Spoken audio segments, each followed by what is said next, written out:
Hi, we are the Three English Experts. I'm Rebecca. I'm Dave. I'm Birgit. And welcome to this episode. Three English Experts is your English podcast to help you speak better English and create a positive and happy mindset for your English learning journey. So, hi there, everybody, and welcome to another episode.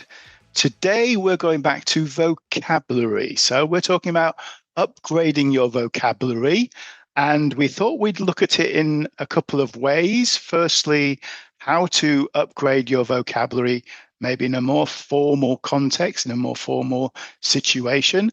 Then, secondly, some of the things that get a bit confusing, vocabulary that you can get confused with very easily because they're quite similar. And then finally, we thought we'd have a look at some of the more slangy vocab or colloquial vocab, which is often sometimes difficult to understand, firstly, but also for learners to use as well. So they're the thoughts we had, how we could divide up our podcast today. So Rebecca's going to kick us off with some more formal, good sounding English. Good sound. I'm not sure if I would say formal, but I would say fancy. So fancy. Fancy. So you've got a simple word, and then maybe you can find a nicer, fancier word. So this is for me, again, it's all about upgrading. B2, maybe you're B1, you want to get to B2, or you're B2 and you want to get to C1. People say, well, why do I need like 5 words for one thing? Well, you don't. In theory, you don't. But you're not B2 and you're not C1 if you don't have options. And also options are good. You know, people say, oh, I worry about gaps, that when I'm speaking, I can't find the word, I have a block. Well, the more options you have, the less likely the blocks, because you've just got more options, and it just makes fluency easier because you've just got more options, right? Mm-hmm. So on that note, I have a few words. I'm going to test my co-hosts here to see what they can come up with. So I've got a word, a verb, and I'm going to ask you if you can think of a fancier verb for the meaning this sort of the same thing. But I will give you the first letter to make it a bit easier. They're looking a bit shocked now because we didn't plan that. I'm sorry. We're not prepared. Megan's face like, oh. Okay, so the first word I'm going to give you is the verb to show. So can you think of a fancier verb for to show? Potentially beginning with the letter D. Oh, demonstrate. Dave's got his hand up. Oh, no, Big already said it. David's going to put his hand up. He's going to be all polite. Sorry. We have to say put your hand first. Yeah, you're right. We need a buzzer here, guys. No buzzer. Sorry, Big, what did you say? Demonstrate, yeah. That would be the word that comes. Okay, so that's another one. Yeah, demonstrate is a good word. Another one, meaning that show. Illustrate. Oh, illustrate is nice. You see, that's very good. I had another one with D, to show. Display.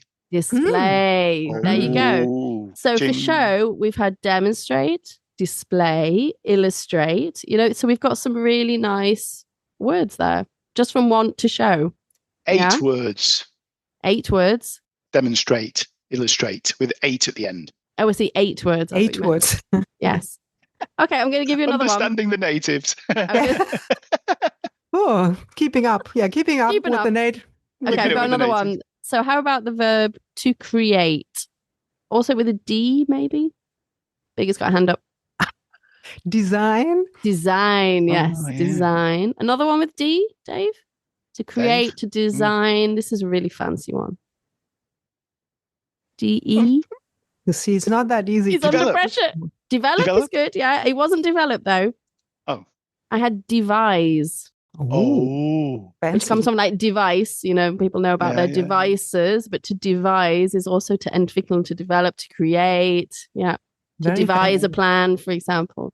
Good one. That's a nice one. Okay, we'll do one more. Think about. So the verb, the phrasal verb. I'm not going to put my hand up. I hate this putting the hand up. Birgit never puts her hands up. That's right. So to think about, you can also use consider. Another one with the letter C. To think about something, to consider something, with the C. This is fancy. Contemplate. Ooh. Hardly ever say that. Wow. Contemplate. Dave wants a prize now. Now, But this brings us back to something else that we talked about in our recent gerund episode. As we said, gerund is another way to upgrade your English. So consider and contemplate also go with the gerund form. So we need to consider changing the date for, or we need to contemplate doing, boom, boom, boom. So again, it's fine to learn a new word. It's great when you learn a new word. I love that in German, and then I use it all the time. But it doesn't help if you don't know how to use it in a sentence. So you need to look at this verb and think, go on ChatGPT and say, give me 5 examples of how to use contemplate and what are any grammatical structures I need to think about. And it will tell you, always use the gerund, etc. So that's an important thing to mention. So we had a gerund episode in June. If you go back to June, you'll find that. And think about is also an example of a phrasal verb. So we talked about this before, a verb plus a preposition, to think about. Also uses the gerund, think about doing something. And we had an episode in September last year about a phrasal verb. So head back there as well if you need some help with that. Dave's got his hand up again. Yeah, well, I wanted to say something on the contemplate and think about. It was in a session, actually, I had recently. In the headline, it was mull, as in mull over. Oh, yeah. That's a phrasal verb for thinking about. To mull over. That's quite high level. That's very fancy. That's high level. Yeah. I don't know that. But it was in a newspaper article, so it's quite useful because they often use the short words, don't they? It's headline English. Exactly. Headline English. Yeah. Contemplate would be too long for headline English because it's a long word. That's true. Something small. True. Okay, so Birgit, obviously you spent time in the UK and your vocabulary is quite large of your passive and active vocabulary. So how did you do that, and what did you struggle with when you were learning? Yes, that's a good question. A long time ago. And you see, it's interesting because I just thought now I'm learning Dutch. I learned in a different way. Now I have other devices to help me.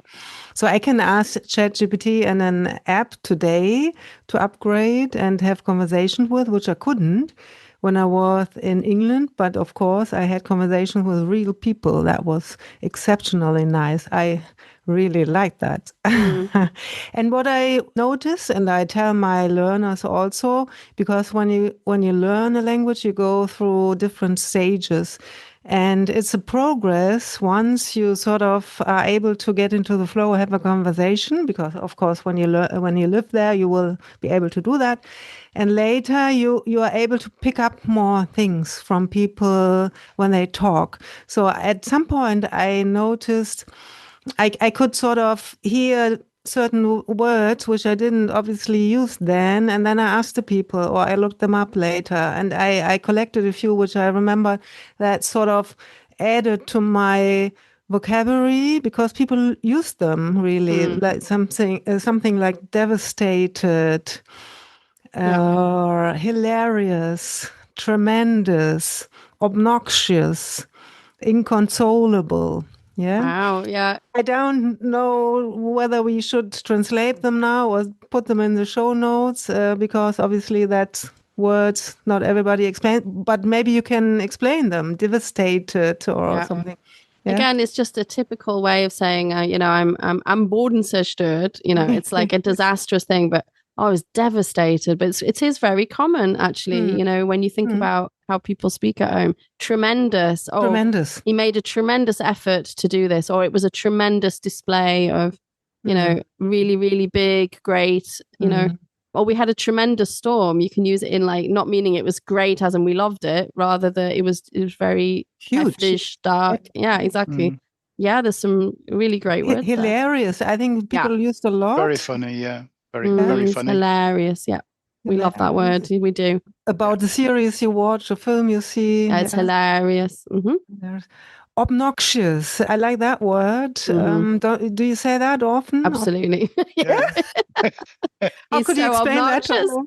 Good question. I actually don't know if I know the German word for that. When do you use it? In what situations? When someone... It's like arrogant, isn't it, basically? It's kind of like arrogant. Someone who's got a lot of self-opinions or sort of opinionated.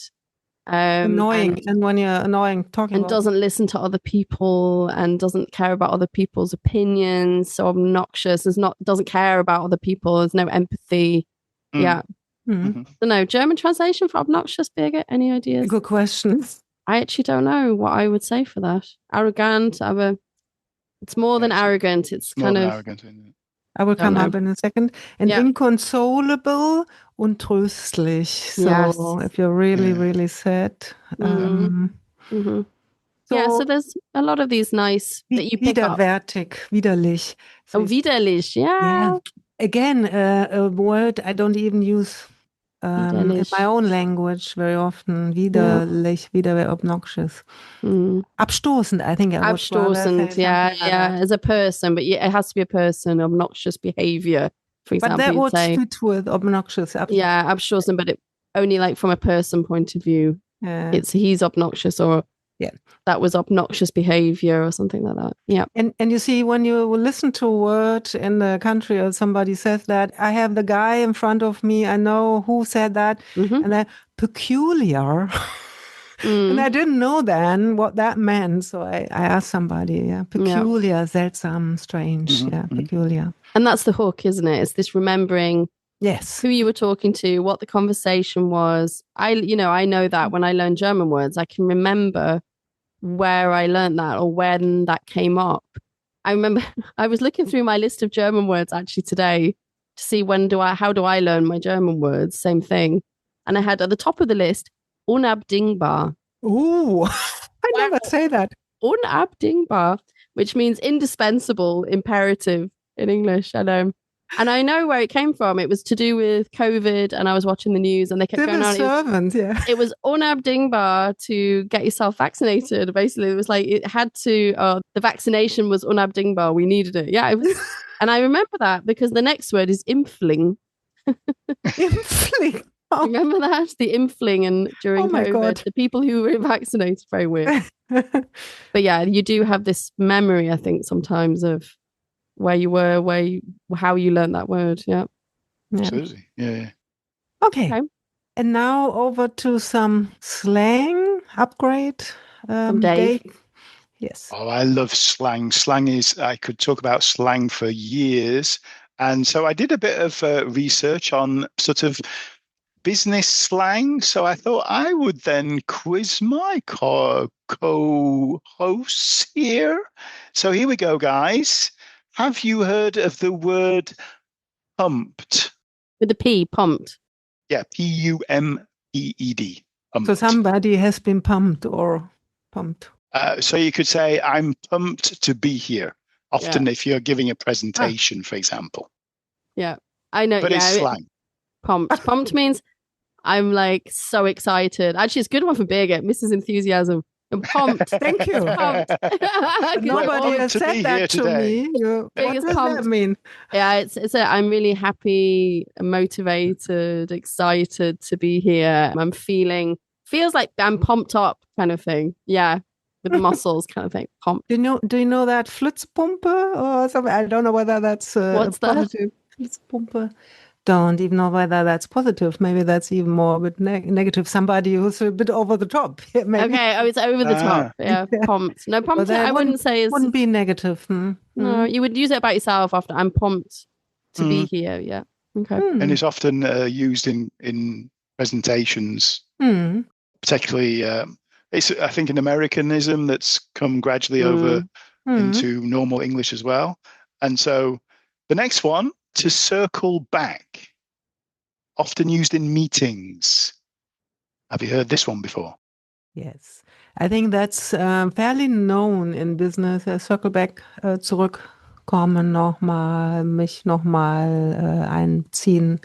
I think people might know that a little more than pumped. Okay. I think so. I'm not sure. Okay. Take it offline. Yeah. That's quite modern, isn't it? Yeah. Taking it offline, as in we'll talk about it, not in now. Does take it offline mean just not talk about it online, or does it mean literally talk about it in private, like unter vier Augen? Yeah, talk it in private. Okay. Yeah. Maybe outside the meeting, right? Yeah. Or outside the actual off the online records. Off the record kind of thing, a little bit. Yeah. Yeah. And this is one I didn't know this one before, but maybe you know it. To put a pin in it. Oh yeah. Put a pin in it. Yeah, I think I heard that. I'd never heard that before. No. Okay. Really? Let's put a pin in it. It's like to keep it. Let's hold it on the board, basically, because we need to talk about this, and we'll keep it. Okay. Yeah. I mean, it makes sense to put a pin in it, but I'd not heard the So it's a new slang phrase for me. So I've learned something new today. I'm very happy. And this is the thing, isn't it? Like, even as a native, you learn new things all the time. Language is changing, language is growing. And, you know, I've lived here for 25 years and I still learn new German words every day. And people say, well, how is that possible? Because I'm curious and I have my ears open. This is the other thing. People walk around surrounded by language and they go, I've never heard that before. And I think, how? Because it's everywhere. And you have to open your ears. You have to open your eyes. You have to be curious. No one's going to like hand you a list of words. You have to, like Birgit said, you're in the situation and you hear something and you think, oh yeah, that's a new word. I didn't know that. And you have to look it up or think about it. Yeah. And that's the thing, that there will never be 100%. I know all the words list situation. No, not even for somebody like me or almost native speakers. And as you said, language is changing, and we are going to have hopefully a guest later, maybe who can talk about that language change. That's fascinating. Yeah, keep an ear open and learn more. I think that's words. also a very important point that you said there, Birgit, because keeping your ear open and listening, and then also copying people, because that's sort of leads into my next topic is everyday ways of speaking. And basically, native speakers in particular are very lazy, so we shorten everything. And I think this is something as a learner that firstly to understand and then secondly to try to copy is not always easy. So you have things, what often I hear, I'm sure Rebecca and Birgit, you can back me up on this, is this idea of when we use the word I'll. So I often get the impression sometimes learners don't even hear it. No, you don't. I'll. You don't. And so that's why you often, instead of saying this spontaneous decision, oh, I'll do that, they just say, I do that. So they use the present tense instead of the future, which is what you normally use when you're giving a spontaneous decision. I'll call you back. And for some reason, they don't hear the I'll because it's short for will. It's hard. It's difficult to hear, really. Yeah. But this is a thing to remember. So there's the short forms. We shorten practically everything, don't we? So it's very difficult, you know, when you're learning, when you know, for example, want, I want. And then, of course, the short form, wanna. I wanna. I wanna. And that's maybe quite fun to watch, you know, to listen to some of the songs. Or you've got going to is gonna, right? So all these shortened forms, or give me a sec, you know, all these kind of things. Yeah. I don't know. I don't know. So copy the people, listen and copy. Yeah, they're always a good thing. And also, finally, a little cheat thing. When you can't remember the question tag, if you're doing a question tag, this could be another episode, actually, a question tag. Yeah, question tag. Question Asking tags. question and question tag. Question tags. That you don't necessarily use a question tag. I think a lot of natives also use the word yes. Yeah? Yeah. Or right. I use right. I was just going to say, I go right. Yeah. Right. So my dad will be going left, because I overuse right. Right. And then lift your voice up at the end. But again, it's like the German oder, gell? Yeah. That's the same. Yeah. You know, again, it's where I come from, no? No. Yeah, exactly. It depends where you're from, whether you say no. Our areas, no. Oder, gell? I had a German teacher who was from Südtirol and she always said gell. I thought it was so cute. I love that, gell? I thought that was really nice. Yeah, again, but in German too, you have your shortenings. You know, ich hab das gemacht.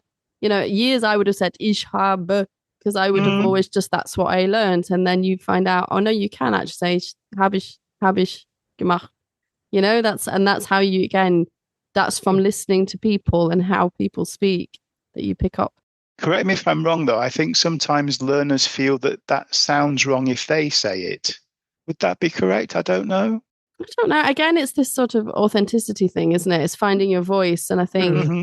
some might avoid it because that's not what they've learned. And others might think, well, I'm not a native, so maybe I shouldn't talk like Yeah, that. Whereas other people are happy to adopt parroting and copying. Again, what yeah. do you think? It's one thing that just sprung to my mind, which what I remember after having already lived a year, or no, maybe not a year, but maybe a few months in England. It needed somebody to tell me how to pronounce volleyball, Okay. because volleyball, the Volleyball. vowel Okay. is too hard. The V we pronounce like a W, too strong for British. It's a soft vowel consonant in the beginning, Mm. volleyball. And you see, you can't always pick things up. So obviously, I said that often enough in a wrong way. If you stay long enough, hopefully you find somebody who then tells you Yeah. if it's annoying enough. So maybe she was annoyed. But that was when I thought, oh, thank you. Really. Absolutely. Yeah, because I could have gone on, could still be pronouncing it wrongly. I don't know whether you would correct me, please.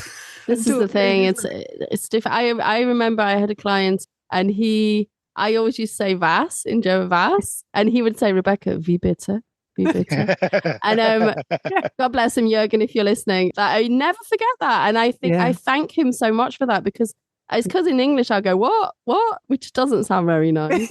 Yeah, but there you should say pardon or sorry. Pardon, but I would never say pardon. Pardon me? No. You what? But in German, wie bitte, but you what? Wie bitte is just such a nice phrase. Wie bitte? And he said he would correct me so often. He'd be like, Rebecca, wie bitte? And I'd be like, oh yeah. Yeah. And sometimes you need those helpful people to just help you along. Yeah. The golden nugget. Okay, today's golden nugget is also interesting words that might be a little bit confusing. And it's about self-conscious and self-confident. I remember that it took me quite a while to understand what the difference was. And here it is. It's if you are self-conscious, you can say that you're self-conscious in general, etwas unsicher, gehemmt, selbstkritisch maybe, so self-conscious because you have a bad hair day. We had that before we came on. I think that's a nice idea. Mm-hmm. Everybody has a bad hair day every now and then. But you can be also a person who generally every day is self-conscious, who's not very brave to do all the things. And self-confident may be interesting for listeners. It's not in a negative way. So if you are self-confident, that's what you want to gain, hopefully listening to our podcast and improving English. You want to feel good about it. Self-confidence, sicher genug fühlen, selbstsicher genug, but not negatively, in a negative way. If that was in a negative way, you might want to say somebody is full of him or herself. Yes. Yeah, zu selbstsicher, selbstüberzeugt. Yeah, is that correct, Rebecca? That is, correct. It's a difficult one because the word conscious, like from a medical thing, he's conscious is by bewusst. Yeah, that's the trouble. I think that's and this is the trouble. And then you think, well, self-conscious, selbstbewusst. Directly translated, it's really confusing. But self-conscious, like you say, is this, I don't want people to look at me. I don't feel confident standing in front of people. I feel very self-conscious. And I think the conscious is the word that messes everything up. Thank you, Rebecca. That's it. Bewusst. And it's like, no, in this case, it's not. Consciousness, yeah, that's consciousness. I'm very conscious of something. Mir ist etwas bewusst, but self-conscious is not selbstbewusst. That's the thing that's so troubling. Yeah. How confusing is that? How confusing? Yeah.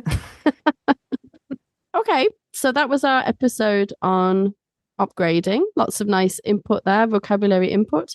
Next time we are recording on July the 4th, or the 4th of July. So we thought we would bring in the Americans, although none of us are American or have any American connections, so I don't know how this doesn't matter. Doesn't matter. I'll put on my American accent. Talk about America. Yeah, so we're going to talk about the differences between British English maybe and American English, typical words that get mixed up, and that will be our topic next time. So hopefully see you then. Bye-bye. Bye. Thank you so much for pressing play today.